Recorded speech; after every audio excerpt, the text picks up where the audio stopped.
Planina spada med naše najlepše naravne in kulturne bisere, še družba, ki skrbi za ponudbo na planini, že vrsto let spopada z rdečimi številkami. Ob začetku poletne sezone so v družbi Velika planina za glad narave spet zamenjali direktorja. Za zdaj je še prezgodaj za ocenitev njegove uspešnosti, a sezono so v družbi zadovoljni.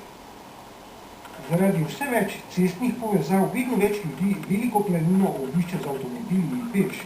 Vseeno pa so tudi žičničarji zadovoljni s številom opravljenih prevozov potnikov. Pričakoval sem slabše rezultate, lahko rečem, da je primerljiva s sezonami izpred let, ker je v tem trenutku verjetno dober rezultat. Pred nami je še par dogodkov, prvi večji je svetovno prvenstvo v gorskih tekih, ker bo verjetno sezono potegnilo še v september. Tudi gostinci so zadovoljni.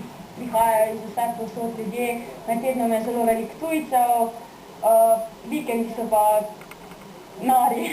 Obiskovalcev na planini so veseli tudi pastirji, saj jim lahko sproti prodajo svoje mlečne izdelke. Ja, kar ne. No, saj tudi nimam veliko, ne. Narač imam 5 dnil, ne.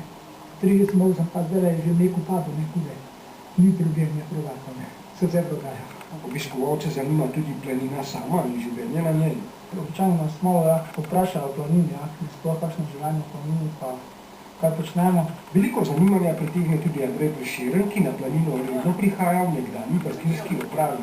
Sem deležen velike pozornosti od turistov, dočim od kmetov, tlehor, ki pasajo, pa me ne raje sežgal.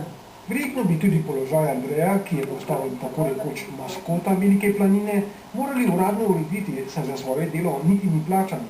Čeprav se v družbi Velika planina zdaj ukvarjajo z aktivnejšimi problemi, tudi takih podrobnosti ne bi smeli prezreti.